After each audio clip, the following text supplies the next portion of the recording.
जब देश में सत्ता पक्ष के विरोध में कांग्रेस समेत देश की तमाम राजनीतिक पार्टियों ने गठबंधन बनाया तो लगा जैसे वाकई इस बार के चुनाव में कुछ बड़ा देखने को मिल सकता है। लगा जैसे गठबंधन एक होकर बीजेपी पर भारी पड़ेगा, लेकिन चुनाव अभी आया भी नहीं और सत्ता पक्ष पर भारी पड़ना तो छोड़िए, इंडिया अलायंस में एक दूसरे नेताओं पर ही भारी पड़ने की होड़ लगी हुई है।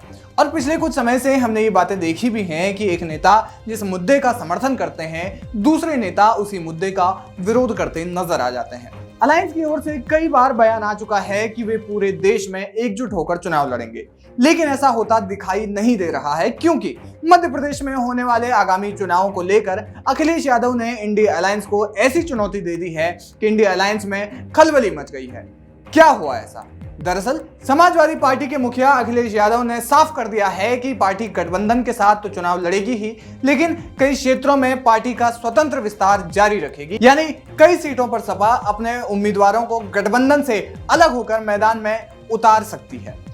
बुधवार को रीवा में पार्टी की जनसभा और कार्यकर्ता सम्मेलन में अखिलेश यादव ने कहा कि मैं स्वीकार करता हूं कि इंडिया गठबंधन है और समाजवादी पार्टी उसका हिस्सा है, लेकिन इसकी अपनी अलग लड़ाई भी है। उन्होंने कहा कि हमारी पार्टी का मध्य प्रदेश में मजबूत जनाधार रहा है और यहां हमारे उम्मीदवार साइकिल सिंबल पर ही चुनाव लड़ेंगे। अखिलेश ने कहा कि किसी को भी पीएम बनने के लिए यूपी आना पड़ेगा। अखिलेश यादव ने इस दौरान कहा कि हम अपना स्वमूल्यांकन कर रहे हैं, हम देख रहे हैं कि कहां हमारी पार्टी मजबूत होगी और हम उस सीट पर मजबूती से दावेदारी पेश करेंगे। सपा ने यह भी कहा कि वो इस चुनाव में मध्य प्रदेश में 20% महिला उम्मीदवारों को टिकट देगी।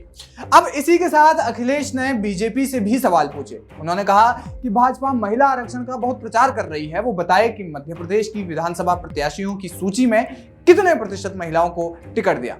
इसी से साबित होता है कि भाजपा की नीयत कभी साफ नहीं रही है। अब बात सिर्फ मध्य प्रदेश तक ही रहती तो शायद गठबंधन को तेवर दिखाने की बात नहीं होती, लेकिन अखिलेश यादव सिर्फ यही नहीं रुके। अखिलेश ने कहा कि जिसे भी पीएम बनना है उसे पहले यूपी आना पड़ेगा, यानी यूपी फतह करना पड़ेगा। अखिलेश ने कहा कि मैं लोगों से कहता हूं कि अगर गुजरात से ही प्रधानमंत्री बन रहा होता तो मोदी जी को यूपी आने की जरूरत नहीं पड़ती। यूपी को जीते बिना दिल्ली की सरकार नहीं बनेगी। सब जानते हैं कि यूपी में कांग्रेस की क्या स्थिति है और सपा किस स्तर पर खड़ी है। उनके इस बयान से सवाल उठ रहे हैं कि क्या अखिलेश यादव गठबंधन को चुनौती देने का प्रयास कर रहे हैं या गठबंधन को अपने तेवर दिखाने की कोशिश कर रहे हैं। वैसे आपको क्या लगता है? हमें कमेंट बॉक्स में जरूर बताएं। वीके न्यूज, राष्ट्र के नाम।